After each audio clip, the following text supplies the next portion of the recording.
입니다. 자, 유체역학인데 책이 부족한 부분이 상당히 많아서 이 부분들을 채우면서 진행하도록 하겠습니다. 이 부분들을 채우면서 진행하는데 어떤 부분들을 더 채워야 되냐면 기본적인 얘기들 한번 더 봐야 될 것 같아요. 먼저 밀도에 대한 개념을 한번 이야기해 보도록 할게요. 밀도에 대해서 얘기해 봅시다. 밀도는 영어로 density라고 쓰는데 기호로는 그리스 문자 로라고 하는 글자예요. 얘는 로라고 불러주고 있어요. 밀도는 어떻게 정의할 수 있죠? 밀도는 어떻게 정의할 수 있나요? 질량분의 부피, 부피분의 질량이었나? 밀도라는 것은 단위 부피가 갖는 물질의 질량이야. 혹시 준모한테 안 돌아준다고 뭐라고 한 애들 없니? 준모한테 토온 사람 없어? 안 돌아준다고? 없어? 수업 시작이 40분이에요? 어. 45분인 줄 알았는데. 무슨 45분 같은 소리 하고 있어? 아니, 부모도 그렇게 하고 만약에 있는 것 같은데. 주모한테 톡 오면 야, 이 빙신아, 많이 누르란 말이야. 여러 번 누르고 들어오러, 빠져. 얘 그냥 모르는 것 같아서 그냥 들어오라고 해놨어요. 이제 오키 하고 이제 들어온대요. 이제 아, 들어온대요. 이제 들어오는데요. 얘 몰랐대요. 에이, 수업하는 줄 몰랐대? 그냥, 에이, 얘는 밀도는 단위 부피가 갖는 물체의 질량이야. 그래서 단위 부피당 질량이라고 합니다. 그러면 밀도 구하는 식은 어떻게 구할까요? 밀도 구하는 식은 다음과 같이, 부피분의 질량. 그렇죠. 부피분의 질량이라고 해요.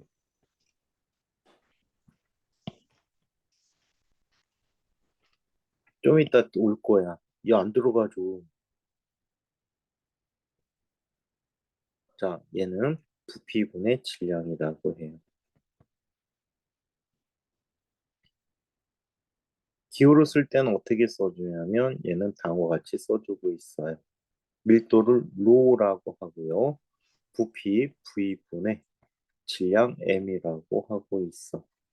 얘 단위는 어떤 단위 쓰냐면 모두 SI 단위로 킬로그램 퍼 세제곱미터라고 쓰는 게 맞아. 그런데 실제적으로 책에서 많이 쓰는 건 뭘 많이 쓰니? 그램 퍼 세제곱 센티미터를 많이 쓰고 있다라고 해요. 그러면 얘의 환상 관계를 한번 살펴볼까요? 1g 퍼 세제곱 센티미터라고 하는 것은 1g은 몇 킬로그램이지? 1000분의 1kg이지 10의 마이너스 3승 킬로그램이고 1cm라고 하는 것은 얘는 10의 마이너스 2승 미터의 세제곱이라고 써야 되겠네. 그러면 얘는 얼마가 되지? 1000, 즉 10의 3승 킬로그램 퍼 세제곱미터라고 해요. 그래서 이렇게 나타내주고 있습니다. 자, 한편, 이 밀도를 이용해서 우리는 질량을 얘기할 때도 많아요. 그러면 질량 M은 어떻게 밀도를 이용한 식용하면 밀도 곱하기 부피라고 써서 나타내 줄 수도 있다라고 합니다. 한편 비중이라는 말이 또 있어요. 비중.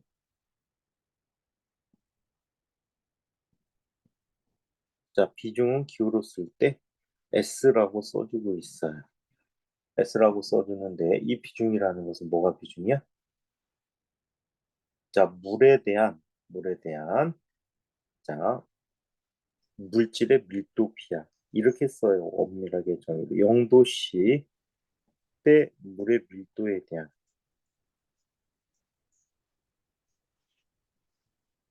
0도씨 때 물의 밀도는 뭐지? 1. 1 단위는 어, 미, 그램퍼 세제곱 센티미터? 아니네. 저거 읽고 앉았네. 자, 물의 밀도는 0도실 때 1g 세제곱 센티미터가 되겠죠. 자, 그래서 이런 물의 밀도에 대한 자, 물질의 밀도 피한.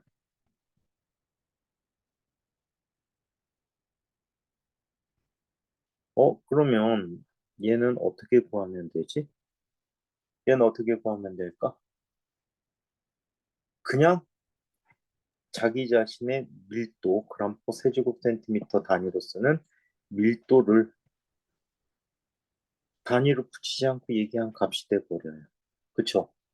단위는 생략돼 버리고 1로 나눠지는 값이니까 밀도 값이 되겠지. 그램/per 세제곱 센티미터에 대한 밀도 값이 될 거예요. 자, 이때 S가 1보다 크다라고 하면 물보다 밀도가 커요. 그래서 얘는 어떻게 돼? 가라앉는다.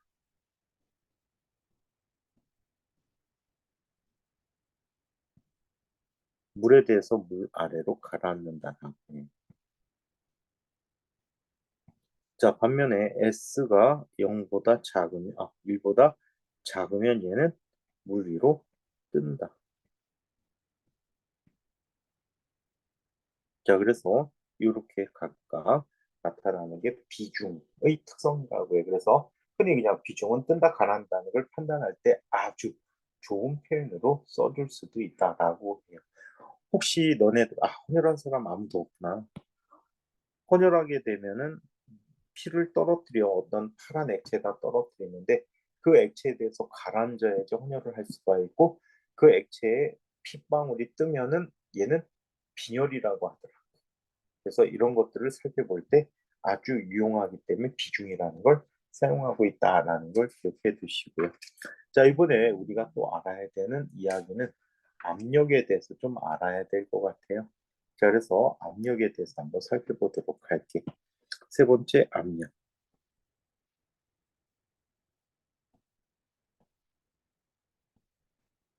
압력은 기호를 어떻게 쓰죠? P라고 써요. 그러니까 얘 영어 표현이 프레셔예요.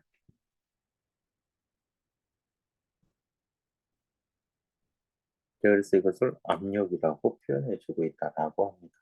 자, 그러면 압력은 어떻게 구할 수 있죠? 압력은 어떻게 구하나요? 범위.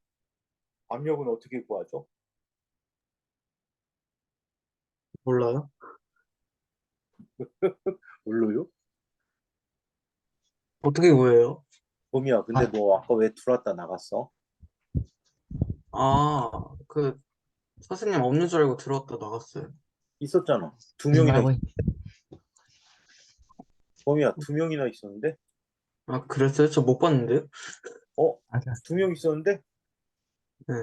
왜 넘겨봐봐. 선생님 두 명 있지. 그리고 처음에 뭐라고 했나? 그 보이는 링크 실제 링크와 다른 것으로 추정됩니다. 이렇게 떠가지고 되게 불안하게 했어요, 살짝. 뭐 불안했어? 남들은 다 들어와서 있었는데? 저밖에 안 들어있었는데요, 처음에. 어? 뭐라, 그럼 바로 나갔는데? 네, 들어오고 바로 나갔죠. 은어가 있으면 되지. 그럼 1등인데. 자, 준모는 뭐 하다 안 들어왔어, 너? 그 링크를 못 찾았어요. 거기 있는데?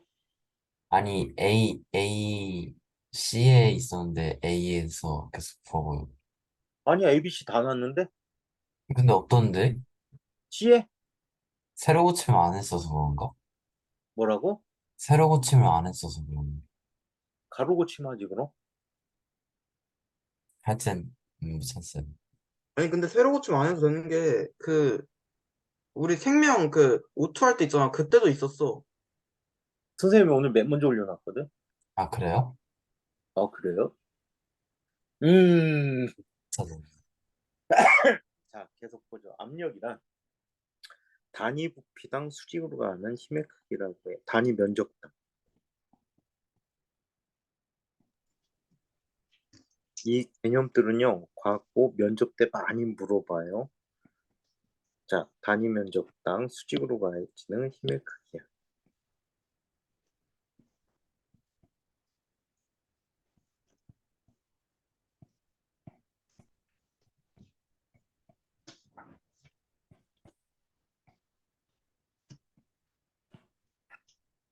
힘의 크기.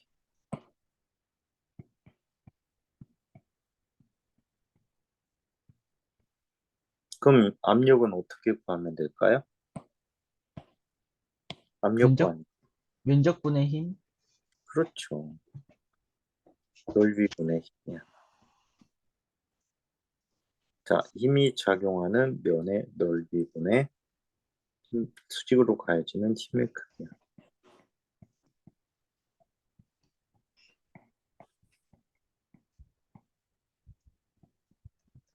단위는 어떤 단위 쓰면 될까?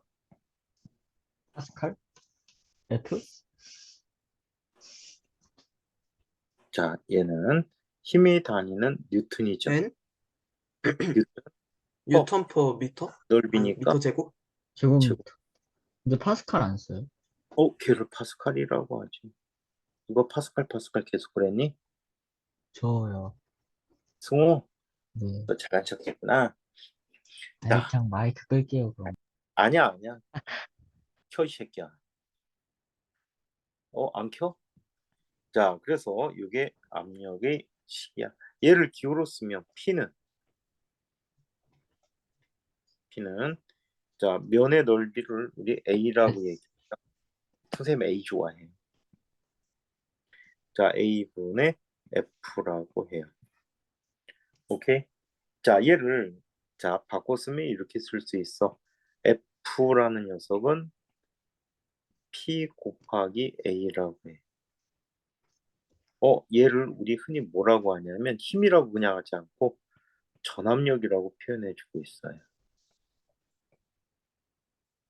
자, 얘를 전압력이라고 표현해주고 있다라고 해. 그래서 이와 같이 압력이라는 녀석을 한번 살펴봅니다. 자, 압력의 계산은 어떻게 할지 알지. 그냥 힘의 크기 나누기 면의 넓이를 해주면 돼. 예를 들어서 범위가 지나가고 있는데 지니같이 생긴 아저씨가 구두발로 범위의 발을 꾹 밟았어. 튕겨져 나가겠다. 아야 하고 지나갔어. 아, 아파. 그런데 잠시 뒤에 승아 같은 이쁜 누나가 하이힐 신고 가다가 범위의 발을 꾹 밟았어. 어떤 경우가 더 있지?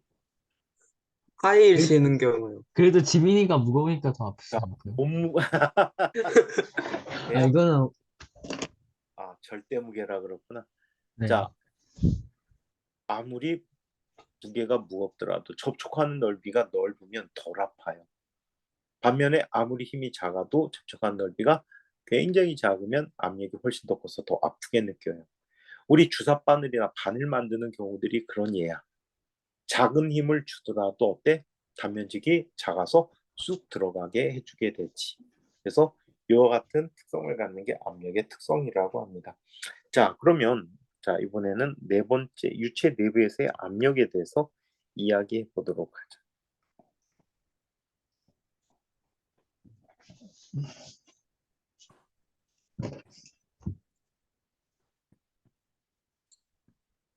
자, 유체 내부의 압력을 한번 살펴볼게요. 자, 유체라는 물체는 우리 지난번에 수업 끝부분에 설명을 했어. 그치?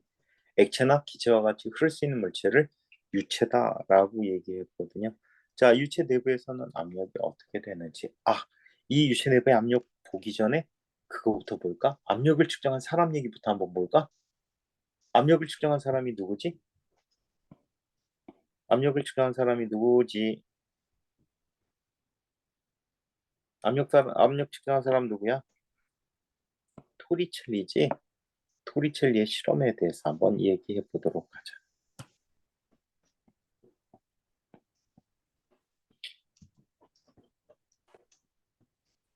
자, 이 토리첼리라는 분은 어느 나라 사람이 이게 이름 딱 보니까 어느 나라 사람 같아? 이탈리아? 어. 아니, 이탈리아 사람. 오케이. 오, 자, 이탈리아가 나온 세계 최고의 과학자 중에 한 분이야. 시대를 잘못 태워 나온 천재야. 누가 있을까? 좀 더 늦게 태어났다면 이 사람은 어마무시한 사람이 됐을 것 같아. 그럴까? 에? 누굴까? 누가요? 이탈리아의 최고의 과학자인데 세계적인데 조금만 늦게 태어났으면 더 엄청나게 어마어마한 사람이 됐을 것 같은 사람. 빨리. 베르니? 누구? 베르니? 아, 누굴까? 힌트. 땡땡땡땡땡땡땡땡.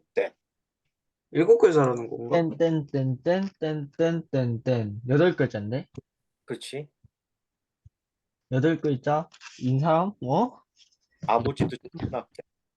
그냥 네? 플레임이에요? 아니면은, 플레임이야. 이렇게 검색해봐도 돼요? 안 되지. 아, 플레임을 어떻게 아, 맞춰요? 여덟 글자인 과학자를 들은 적이 한 번도 없는 것 같은데? 되게 유명한데? 이탈리아 되게 박사 맞췄는데. 근데, 이게 검색 찬스 쓰면 안 돼요? 내가 얘기하면 너네 의학 소개할 텐데. 아이, 잠깐만요. 저 기억 공부할 수 있을 것 같아요. 어, 재호가 눈 돌아가는 게 너 검색하고 있지, 임식이. 아니, 그냥 검색만 해보려고요. 말 안 할게요. 눈 돌아갔잖아, 지금. 아니, 저 궁금해서요. 눈 돌아왔어. 맞추면 되지, 뭐 근데 궁금해. 이거, 아, 근데 안 나와요. 검색해도. 이탈리아 과학자 아니, 이탈리아 과학자 중에, 1번. 아, 갈릴레오 갈릴레이. 그렇지, 갈릴레오. 아, 예. 이 갈릴레오 이- 그 갈릴레가 사람이 이탈리아 이탈리아 과학자였어? 사람이에요? 제가 처음 알았네. 에? 아니, 나도 몰랐다, 이거. 그 르네상스 몸이야, 시대. 몸이야. 야? 맞네. 쌤, 르네상스 시대 맞아요? 아닌가? 아닌가? 아니, 맞아. 그건 아닌가 보다. 더 앞쪽이야. 아, 맞죠. 뭐야. 갈릴레오 갈릴레가 이탈리아 사람이었어. 아, 갈가리 형이라 하면 알아듣는데. 갈갈이랑 미쳤네. 아, 갈가리형 같은 소리 하고 계십니까? 자, 아무튼 이 토리첼리라는 분은요, 갈릴레이의 제자야. 이 갈릴레이 제자인데 이 사람이 자, 압력이라는 거에 관심을 갖고 대기의 압력을 측정하기 위해서 어떻게 했어요? 수은기둥을 갖고 다녔대요. 자, 수은기둥을 갖고 다니는데 이 수은기둥을 가지고 자, 어떻게 했어? 압력을 다음과 같은 방법으로 측정했어요. 수은을 바닥에 갖다 수조에다 깔아놓고요. 여기에 누구를 갖다 놔요? 길이가 1m 정도 되는 가는 유리관을 갖다 놔요. 자, 이 가는 유리관을 갖다 놓고요. 자, 어떻게 해줍니까? 이 안에 순을 가득 채운 다음에 얘를 뒤집어 놓게 된 거야. 자, 이렇게 뒤집어 놨더니 순 기둥이 처음에 꽉 차 있다가 아래로 스물스물 내려가요. 내려가면서 또 다른 높이에서 멈춰버리게 됐대요. 자, 이렇게 멈춰버렸는데 이때 얘가 순 기둥 면으로부터 갖게 되는 이 높이가 얼마라고 합니까? H라고 얘기했대요. 이게 실제로 공기의 압력하에서 이 값이 얼마? 76. 1기압하에서 맞아요. 76cm를 갖게 되는 그 높이였어. 일단 H라고 써줄게. 순의 밀도를 로라고 할게요. 자, 순의 밀도 로라고 할 때 여기에 순이 가득 채워져 있었죠. 잠깐.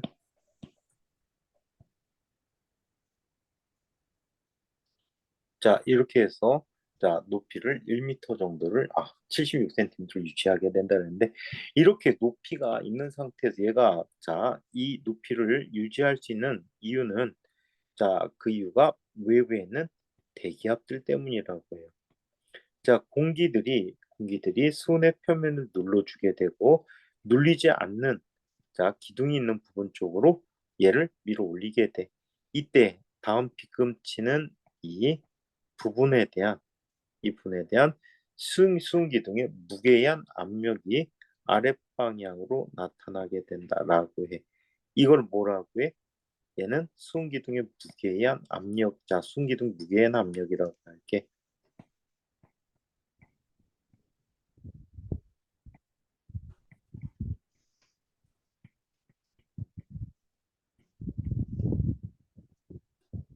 자, 수은 기둥 무게에 의한 압력이래.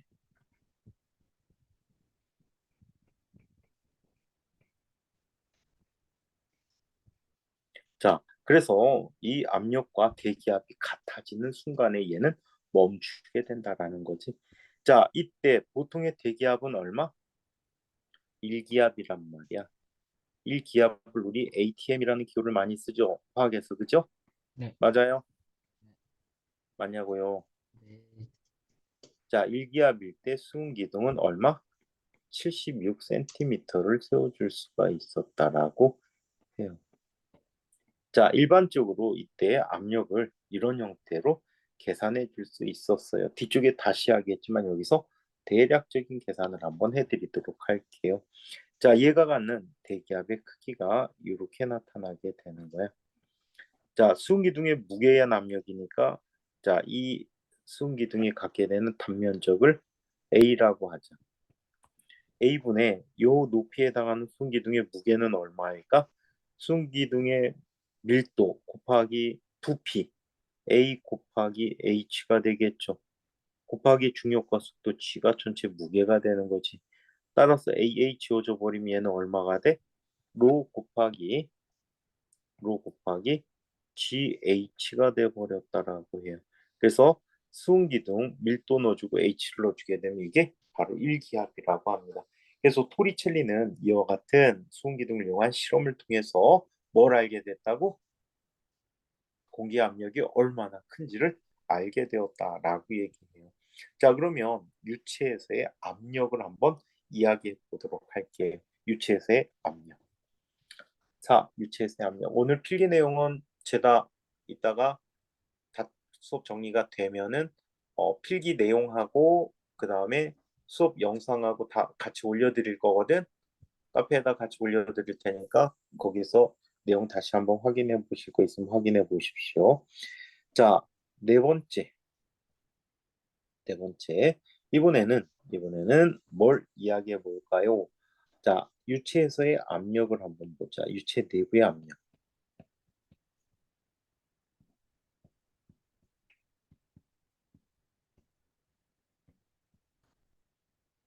자, 유체 내부의 압력에 대해서 이야기해 볼게요. 자, 유체 내부의 압력은 이렇게 표현해 주면 좋을 것 같아요. 자, 여기에 어떤 큰 용기가 있었다라고 하자.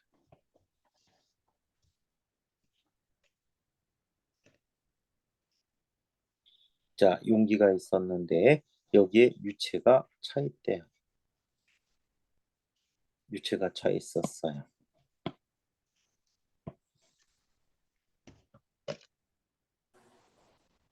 자, 유체 밀도는 뭐라고 할까요? 유체 밀도는 뭐라고 할까? 로라고 해봅시다. 자, 여기에 유체가 여기에 물체가 이렇게 놓여 있었다라고 할까? 자, 이 물체는 이렇게 놓여 있었다라고 하죠. 이 물체의 정체는 그냥 같은 유체, 같은 액체라고 할게. 이왕 그릴 거 이쁘게 그리게 하기 위해서.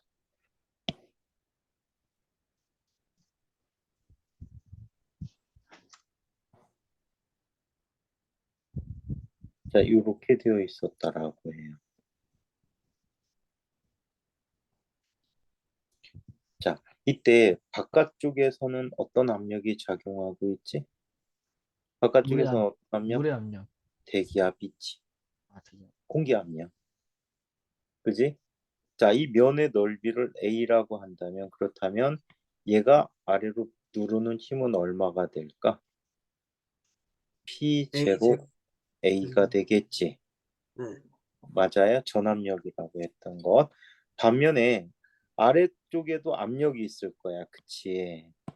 아래의 압력을 P라고 가정해보자. 자, 그렇다면 얘는 윗방향으로 떠받치는 힘이 작용하겠지. 네. 맞아요? 이쪽으로 떠받치는 힘이 작용할 거야. 자, 어떤 힘이 작용하지? TA? A가 돼버려.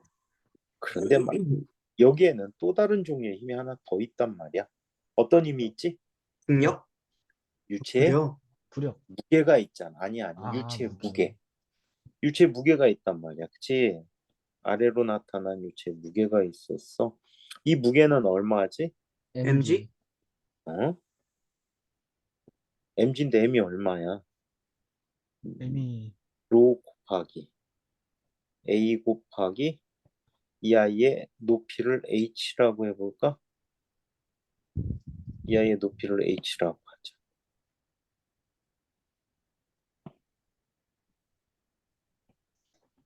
자, 이걸 h라고 한다면 얘는 A 제곱 H. A제곱 H 얼마? a 제곱 H h 곱하기 g가 되겠지. 음, 맞아요? 세 힘이 뭘 이루어야 돼? 아 이미 단면적이구나. 세 힘이 뭘 이루어야 되지? 평행 평형을 이루어야 되겠지? 세 힘이 네. 평형을 이루어야 돼. 자, 그렇다면, 자, 얘는 이렇게 얘기합니다. PA라는 값은 P0A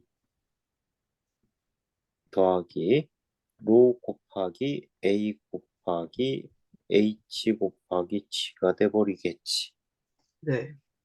그러면 A가 모두 다 보면 지워. 돼요. 자, 그렇다면 압력은 깊이 H인 곳에서의 압력은 어떻게 쓸 수 있어? P0 더하기 더하기 로 PHG. GH라고 쓰는 거예요. 이해할 수 있겠어요? 네. 그래서 항상 대기압까지 더해서 계산하는 걸 기억해 두세요. 야, 유체만에 의한 압력은 뭐라고 쓸 수 있지? PU라고 쓸까? PU는 로 GH가 된다라고 얘기해 줄 수가 있습니다. 오케이? 오케이.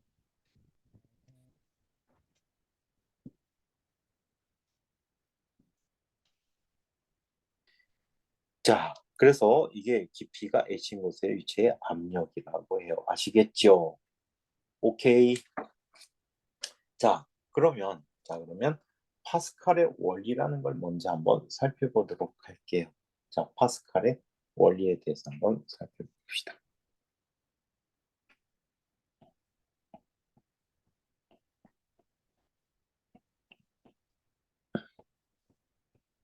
파스칼의 원리, 아마 여러분들 자소서에 엄청나게 학교 선생님이 써주셨을지도 몰라. 거의 안 배우는데 엄청나게 써주시더라고. 파스칼의 원리 혹시 우리 일상생활에 이용되는 게 있는데 뭔지 혹시 알고 있니? 파스칼의 원리가 여러분들 생활에 이용되는 예가 있단 말이야. 지민아, 뭐가 있을까? 저 뭐야? 너 귀여운 짓 하는 거야? 두 손 갖고 얼굴 떠받치고 있는 거야? 네. 자, 파스칼의 원리가 어디에 쓰이고 있거든. 어디에 쓰일까? 그렇죠. 펌프? 컴프? 아니야. 진짜 생활에서 여러분들도 하루에 여러 번 쓸 수 있어. 유압 이용하는 게 집에 많은데. 범위 같은 경우에는 거의 하루에 한 번 쓸까 말까 하고 도건이 유압? 같은 경우에 하루에 세 번, 네 번 쓸 것 같고 제가 몇 번 쓴다고요? 한 번 유압식 쓸까 뭐가 말까? 없는데 집에? 승하하고 혜원이는 반드시 세 번 이상 쓸 것 같고 드라이기. 무슨 드라이기야. 유압식 뭐 그런 게 없는데 집에? 아, 있단 말이야. 제가 몇 번 준모도 쓴다고요? 한 번 쓸까 말까? 제가요? 준모도 한 번 쓸까 말까? 드라이기 맞는데 그럼? 재혁이는 아마 세 번쯤 쓸 것 같고 아니, 드라이기. 지민이는 쟤는 몇 번을 써야 되냐면 하루에 뭐 100번 이상 써야 되는데 한두 어. 번밖에 안 할 것 같아. 정답 샤워기. 유찬이는 세 번 정도 하고. 아니 뭐 에? 뭐지 진짜? 뭐가 있을까? 정답 아니 근데 샤워기. 진짜 압력 쓰는 게 별로 없는데 집에? 에이, 밥시기들. 샤워기. 치약. 아, 거의 그게 왜 비슷했죠? 그게 왜 압력이에요? 큐브 치약을 모양이니까 압력 자서서. 그러니까 아무데나 짝 누르니까 나오는. 나오잖아. 아, 이 파스칼의 원리는 이런 뜻을 갖고 있거든. 어떤 닫혀있는 유체에 어떤 압력이 가해지면 모든 부분에 대해서 압력의 변화가 다 같게 나타나. 그래서 치약에 어디를 짜든지 치약이 앞쪽으로 나오게 돼 있어. 이해해요? 오케이? 네? 그게 네. 파스칼의 원리라고 우리 생활에서 가장 많이 사용하는 접하는 파스칼의 원리야. 자, 말로 써드리면 이렇게 얘기합니다. 닫힌 유체에서 닫힌 유체는 용기가 닫혀 있다는 얘기야.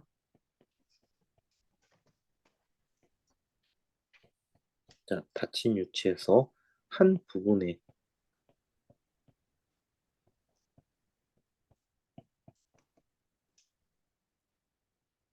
이렇게 쓰지 말고 한 대 뭉쳐서 하자.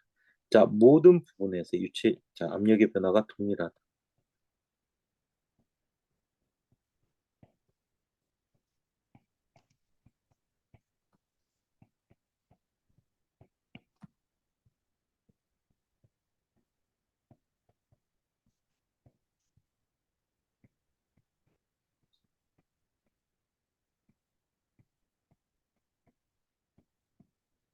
같다라고 합니다. 자, 이걸 이용해서 만드는 게 유압식 기준기라는 게 있는데 어떤 원리로 만들어지는지를 한번 살펴보도록 할게요. 자, 어떤 원리로 만들어지는지 한번 봅니다. 여기에 어떤 용기를 한번 그려보자.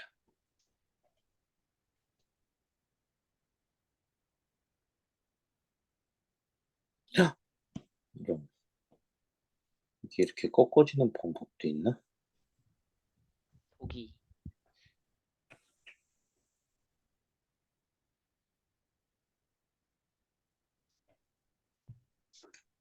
자, 이렇게 되어 있는 용기가 있대. 자, 여기에 한쪽에 피스톤이 있고요. 자, 또 다른 쪽에 피스톤이 있어요. 자, 얘는 이 피스톤들에 의해서 닫힌 유체가 형성이 되셨어요. 닫힌 유체가 형성되셨어. 자, 이때, 자, 이쪽의 앞쪽의 단면적을 A1이라고 할게요. 뒷부분의 단면적은 A2예요. 자, 이때 A1 쪽에서 나타나는 이쪽 방향에 자, 힘이 있어요.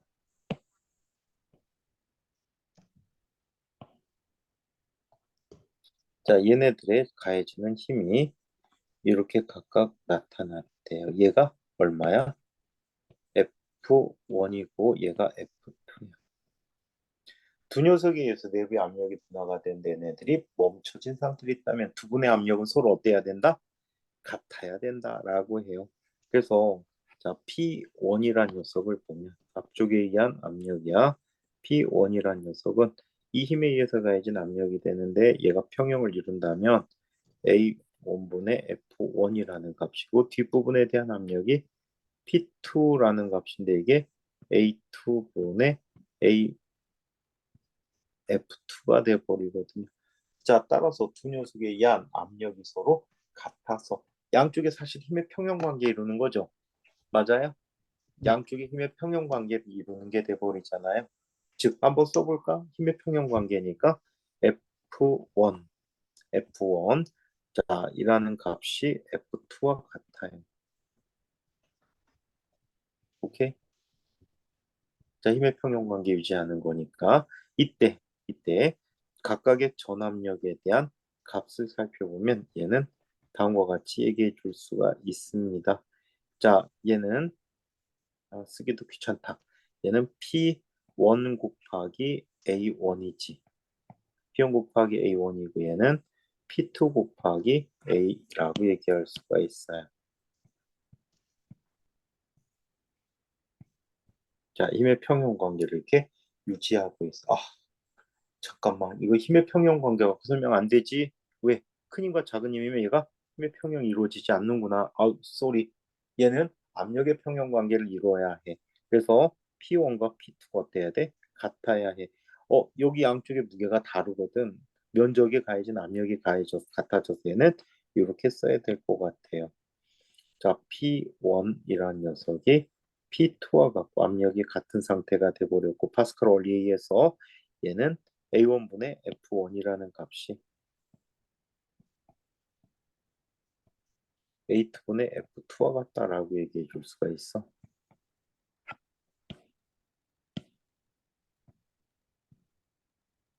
자, 이렇게 얘기해 주게 되고, 마치 지뢰 원리하고 거의 비슷한 모양이 돼버린 거야. 자, 또는, 자, F2분의 F1이라는 것은 8분의 A1이라고 얘기한다.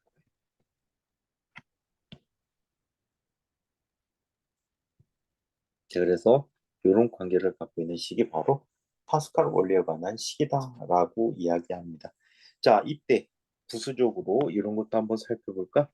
자, 여기 F2에는 무거운 자동차 같은 녀석이 있고 F1에는 사람이 예를 들어서 뭐 승우가 밀어버린다, 힘을 줘서 민다라고 얘기해보자. 이때 일의 원리라는 것은 일이 항상 같아야 된다거든.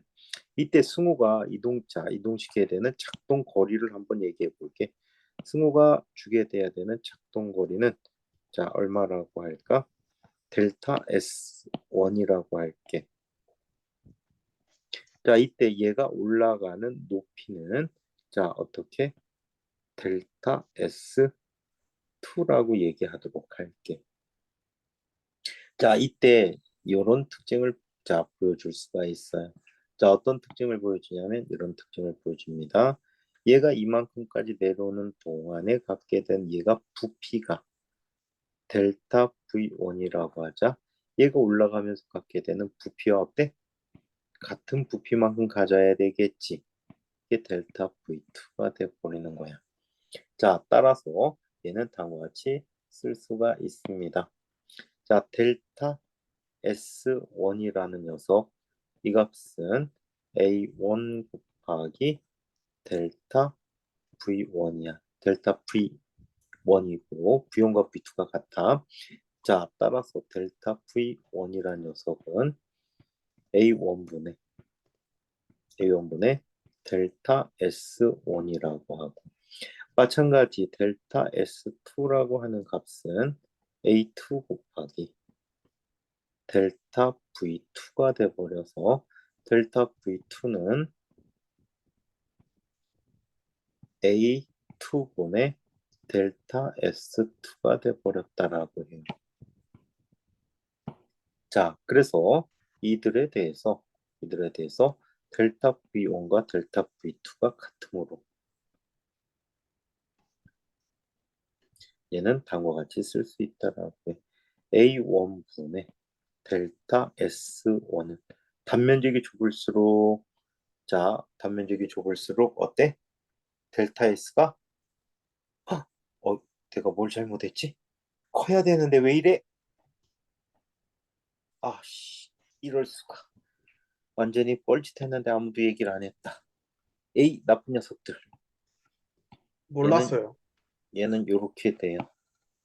자, 식이 요게 아니지요. 부피인데. 자, 얘는 델타 V1이라는 녀석이 V1이 뻘짓했네. S1 곱하기 A1 아, 곱하기 델타 S1이 되죠. 맞아요? 네. 자, 그리고 또 델타 V2라는 값이 얼마가 됩니까? A2 곱하기 델타 S2가 돼버려요. 여기서 델타 V1과 V2는 밀어낸 만큼 올라가게 되니까 서로 같아야 되겠죠. 따라서 A1 곱하기 델타 S1이라는 녀석은 A2 곱하기 델타 S2가 된다. 자, 즉 얘는 델타 S2분의 델타 S1이라는 것은 이동거리의 비가 되겠죠. 자, 얘는 뭐가 됩니까? 서로 반비례하니까 A1분의 A2가 되었다라고 얘기해요. 자, 그래서 위의 식과 맞물려서 한 일을 계산하면 항상 같더라. 한 일이 같다라는 일의 원리를 증명하는 이야기가 되기도 합니다. 자, 그래서 이와 같은 파스칼 원리를 얘기해 봤어요. 자, 한편. 여기에서 창의 퀴즈. 자, 우리 댐을 지을 때, 댐 짓죠? 댐을 짓는다고 해. 댐을 짓는데 댐의 모습이 어떻게 나타납니까? 흔히 이렇게 나타납니다. 댐.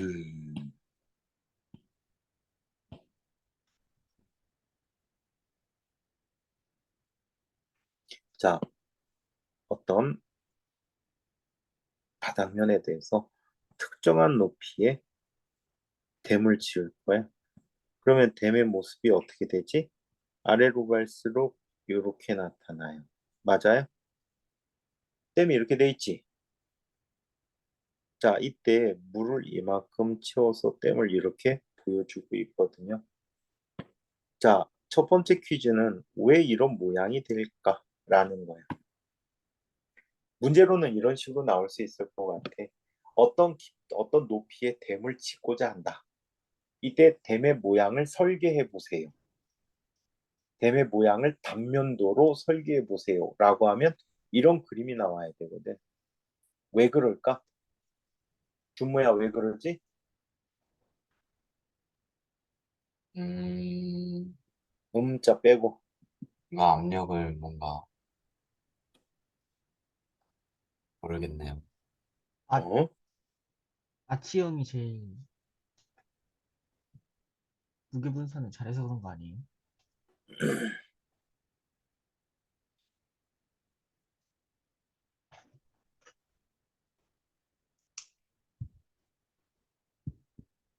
어떻게 될까?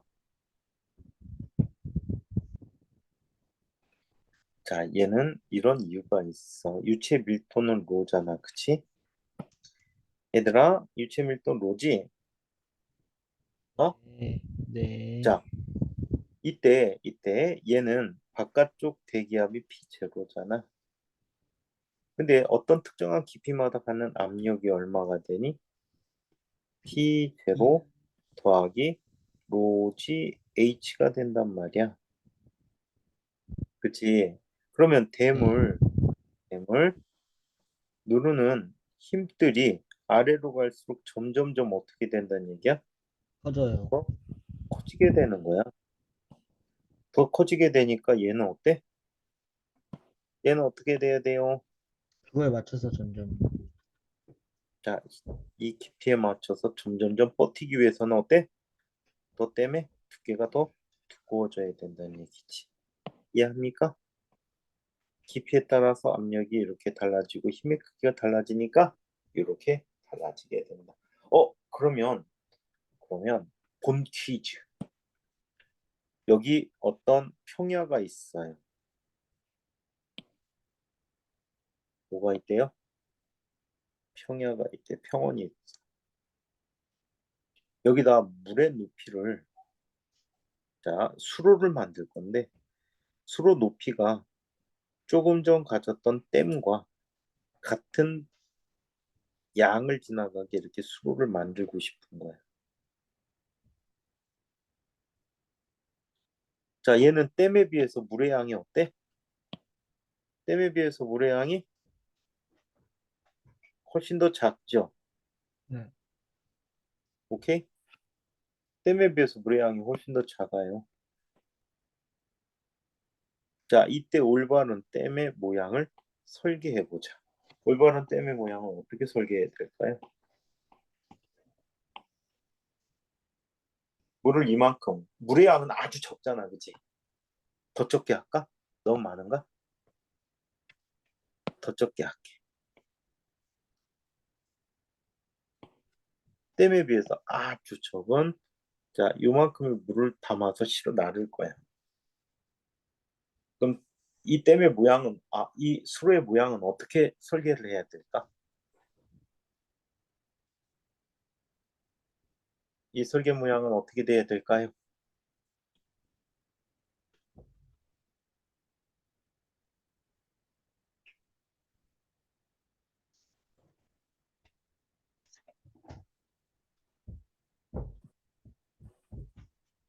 어떤 모양이 돼야 될까요? 산처럼 응? 산 산? 되게 높은 산 응? 높은 시기산? 산처럼 되게 아니 그러니까 가파른 산처럼 가파른 산? 네. 자, 얘는 지금 뭐 어떻게? 요런 식으로? 요렇게? 근데 이거는 그렇게 물이 안 많아서 어, 그냥 양쪽만 연결해도 괜찮은. 그냥 이렇게 해도 될 것 같아? 네, 연결만 잘 해놓으면 괜찮을 것 같아요, 양쪽으로. 얘는 자, 다시 한번 얘기해주면 자, 물에 자, 벽이 댐이 받는 힘은 자, 깊이에 따른 압력 때문에 받게 돼요. 그래서 이 경우에도 댐의 모양은 앞선 경우와 똑같은 형태로 댐이 만들어져야지 힘을 견딜 수가 있어요. 한 맞죠? 아시겠어요? 네. 그래서 앞선 댐의 모양과 똑같은 모양으로 양쪽을 세워줘야지 아무리 물의 양이 적더라도 깊이에 따른 압력이기 때문에 이렇게 나타나야 된다라고 합니다. 그래서 댐 얘기를 잠깐 한번 해드렸어요. 자, 이번에는 아르키메데스의 원리라는 얘기를 한번 살펴보도록 하겠습니다. 아르키메데스의 원리. 자, 부력의 정체를 확인하는 이야기가 되겠죠. 좀 전에 번호 뭐였니? 5, 6. 아르키메데스의 원리를 보자. 되게 유명한 분이죠. 네. 왜 유명하죠, 이분? 천재여서. 어? 천재여서. 자, 이분요. 음용공난죄로 체포된 경력이 있어요. 네? 음, 음란공연죄로 체포된 경력이 있다고요. 유레카. 뭐 하다가. 뭐 하다가 유레카. 목욕하다 빨개벗고 그냥 길바닥을 뛰쳐나왔대요. 아, 이렇게 돌아다니면 음란공연죄로 경범죄 처벌을 받습니다. 자, 그러면 이분이 처음에 했던 게 사실은 부력이 연구가 아니고 밀도예요. 그래서 이 유체역 쪽의 밀도를 잘 안 들어가 밀도부터 얘기해 드리는 거야. 이분이 처음으로 밀도의 개념을 설명하셨어요. 어떻게? 모든 물질은 일정한 부피가 갖는 질량이 다 다르다, 무게가 다 다르다라는 걸 알아내게 된 거지. 그래서 은과 금을 같은 무게 또는 같은 질량만큼 갖다 놓고 물 속에다 집어넣었더니 나오는 물의 양이 은의 물의 양이 훨씬 더 많더라. 즉 같은 질량을 갖더라도 은이 차지하는 부피가 더 크다라는 걸 알아내고 물질마다 이 질량과 부피비가 다르다라는 사실을 알게 됐지. 이게 바로 밀도지요. 이걸 발전시켜서 부력까지 가게 된 거예요. 자, 여기에서 일단 아르키메데스 원리라는 것부터 한번 얘기해 보도록 하죠.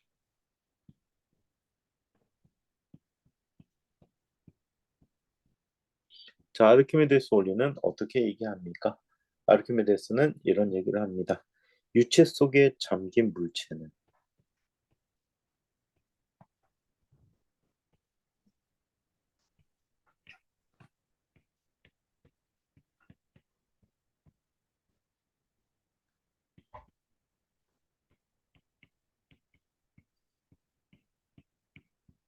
자신이 자, 유체 속에 잠긴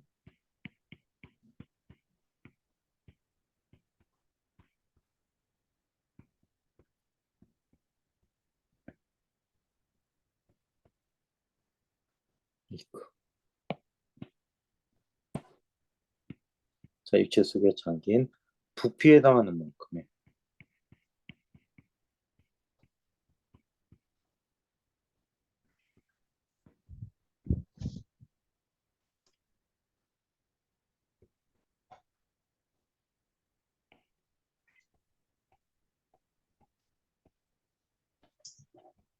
유체의 무게를 부력으로 받는다.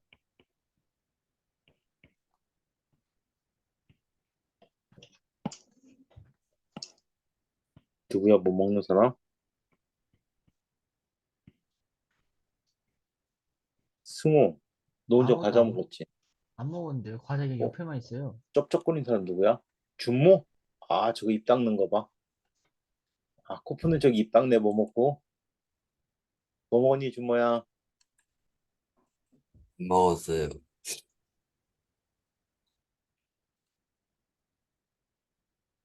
얼굴 안 보이는 사람이 승아가 혼자 먹었구나, 맛있는 거. 그치, 승아야? 승아 마이크 꺼 있어. 소리 안 들리는데? 아니에요. 안 먹었지? 예, 마이크가 꺼 있었어.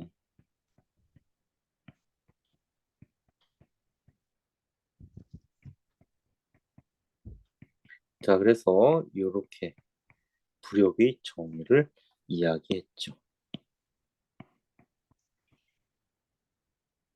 자, 이 부력을 이렇게도 표현해라. 이렇게 힘들서 올리가고 그대로 설명해주면 다음과 같이 이야기할 수가 있습니다. 여기 어떤 용기를 갖다 놓자.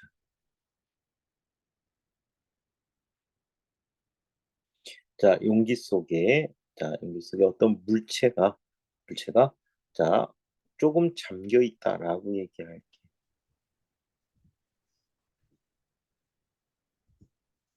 지금 태풍이 어디쯤 왔게? 선생님 마음속. 지금 태풍이 아마 용인 근처를 지나지 않나 싶다. 음, 이 비는 계속 오고 있는 거예요. 아닌가? 계속 오는데 그래도 인천은 어, 선생님이 얘기했잖아. 태풍이 어느 쪽에 있다고? 왼쪽에 있어서 자, 덜 위험한 영역에 있어서 지금 비의 양도 많지 않고 바람도 아주 센 편은 아닌 것 같은데 선생님 일부러 지금 창문 열어놨는데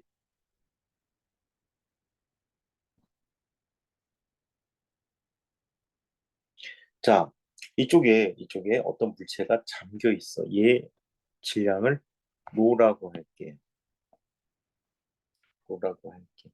자, 원래 이 물체를 넣기 전에는 자, 어떻게? 어, 이런 것까지 쫓아오고 그러니. 자, 물체를 넣기 전에는 어떻게 됐을까?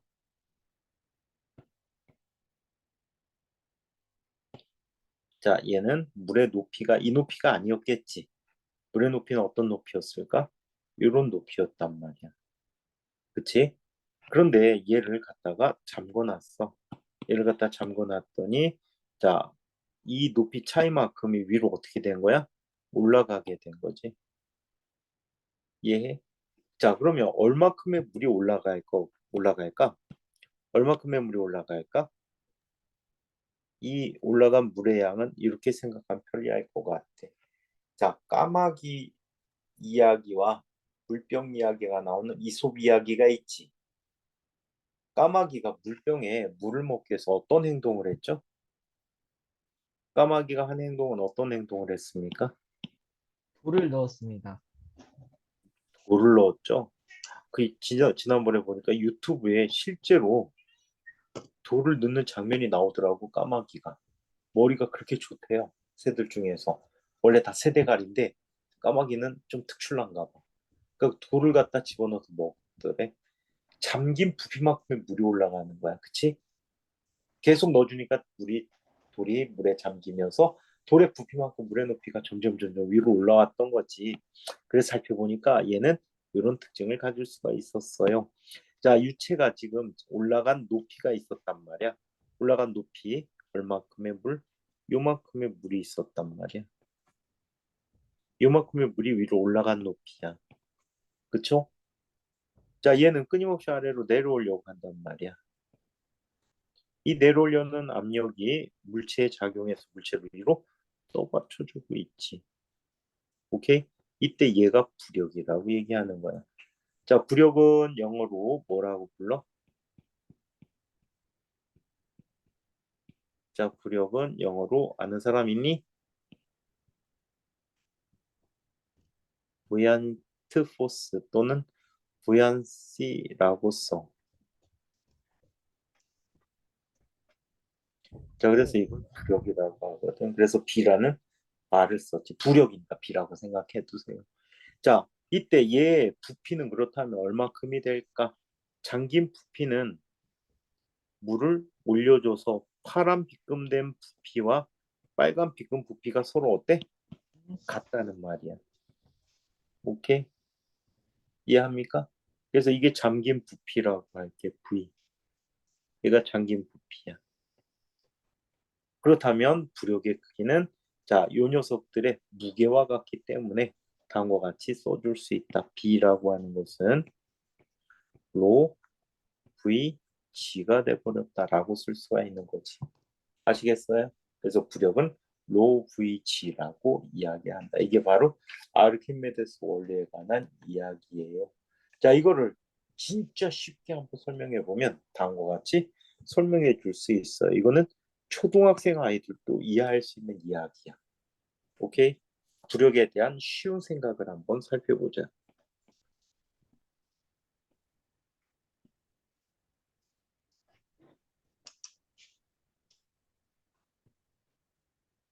자, 부력에 관한 쉬운 생각에 대해서 이야기해 볼게요.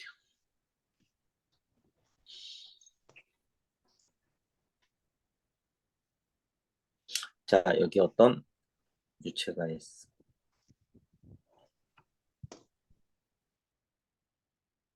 자, 유체가 있다라고 해요.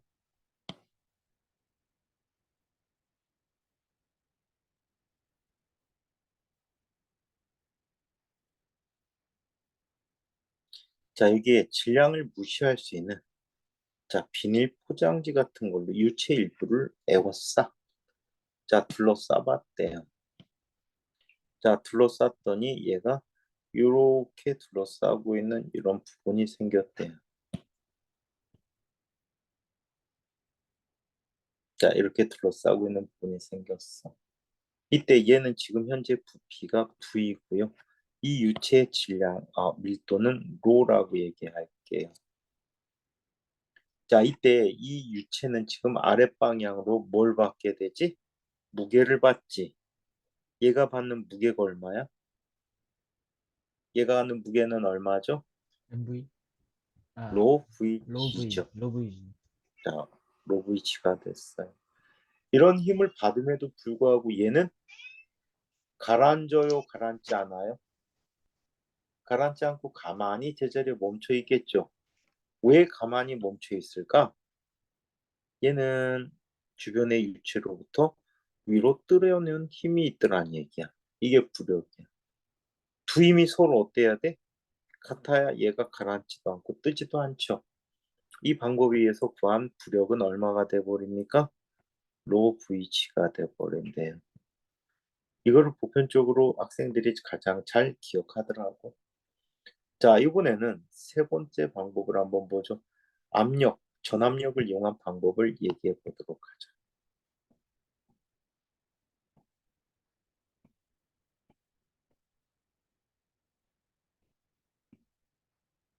자, 전압력을 이용한 식을 이용해서 자, 한번 부력을 구해 보도록 하겠습니다. 자, 역시 마찬가지 수조가 있어요.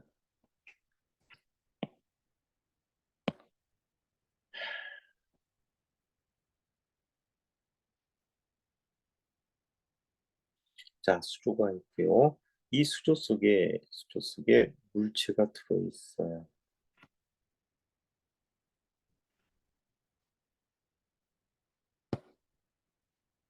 자, 얘는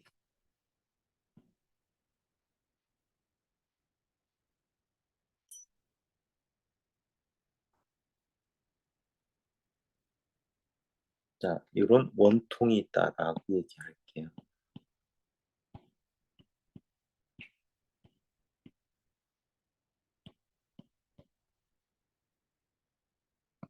자, 이런 원통 모양이 있다라고 해. 자, 이때 두 녀석의 깊이가 있을 텐데 두 녀석의 깊이를 각각 얼마라고 할까?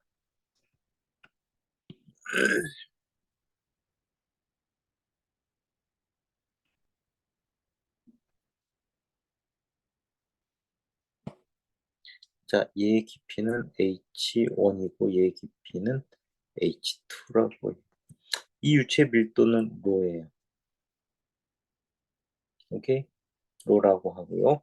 자, 윗부분에서는 다음과 같이 나타난다라고 해. 자, 윗부분은 자, 위에서 아랫방향으로 어떤 힘이 나타나죠? 누르는 힘이 나타나죠. 이게 F1이야. 자, F1이라는 녀석은 어떻게 되지? F1은 P1 곱하기 A가 돼버린다라고 해. 자, 한편 아랫부분에서 윗부분으로 얘를 떠받치는 힘이 바로 또 뭐가 돼버립니까? F2가 돼버렸다라고 해.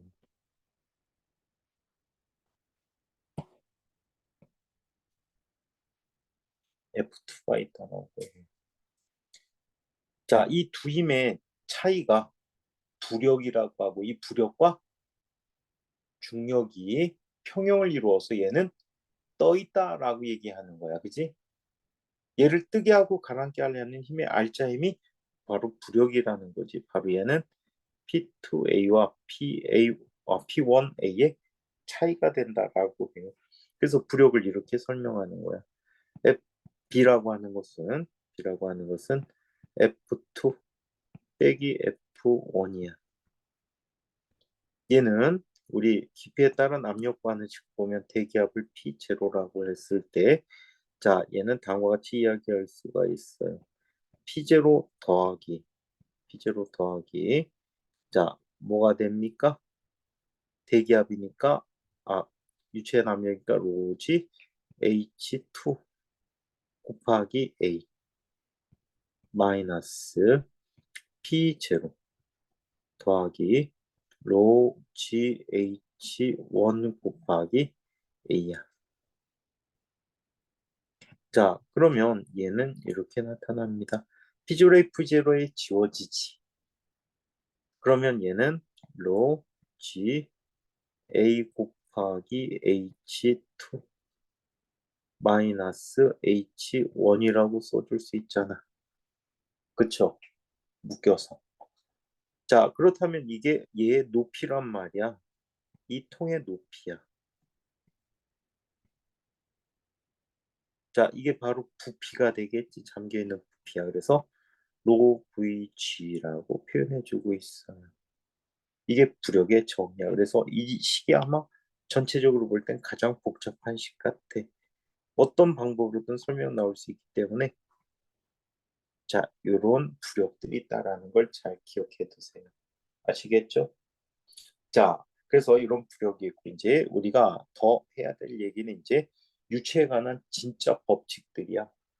자, 유체에 관한 진짜 법칙들인데 자, 어떤 법칙이 있냐면 우리 물질을 구성하는 자, 물질들의 특성에서 우리 질량 보존 법칙이라는 게 있거든.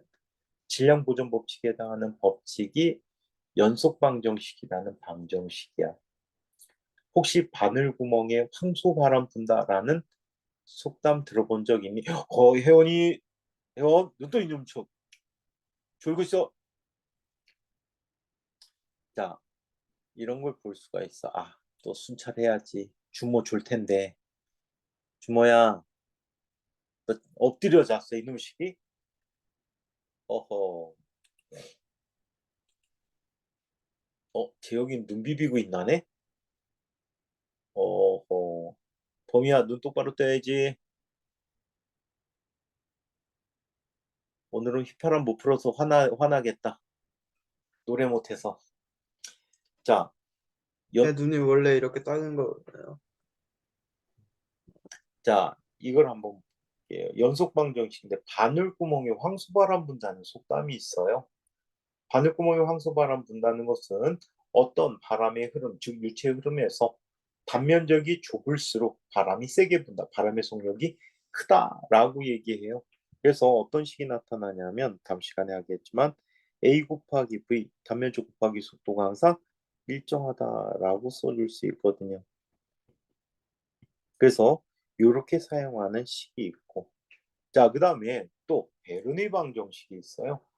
베르니 방정식은 우리가 사용하고 있는 식 중에 역학적 에너지 보존 법칙과 상당히 닮아 있는 식이야. 얘는 역학적 에너지 보존에 없는 부분까지 있어. 증명 방법이 비슷해요. 그래서 에너지 보존, 역학적 에너지는 말 못하고 에너지 보존과 관계 있다라고 해서 압력 곱하기 2분의 1 곱하기 밀도 곱하기 속력의 제곱 더하기 밀도 곱하기 g 높이 h가 일정하다라고 써줄 수가 있는 게 베르누이 방정식이 돼버려. 또는 요즘 최근 베르누이 법칙이라고도 쓰고 있어. 그래서 이 두 가지 사실을 우리 다음 시간에 살펴보면 유체역학이 대략 정리가 될 것 같습니다. 자, 이 내용까지 질문 있는 분 질문을 해주세요. 질문 없으십니까? 승호 질문. 범위 질문. 하품하려고 그랬어, 범위 너? 어? 도건이 질문. 혜원이 질문. 김혜원 질문. 아직까지도 혜원이는 많이 어렵고. 준모 질문. 졸려? 지민아, 귀여운 척 하지 마. 승아 질문. 유찬이 질문. 자, 없으면 다음 시간에 뭐지? 클리닉 어떤 쌤이니? 다음 주에 쌤이 원석 쌤이요. 원석 쌤하고 하니? 수학학생, 네. 열심히들 하시고 다음 주 클리닉에 보자. 수업도 해야 되는구나. 수고들 하셨습니다. 안녕히 가세요. 네.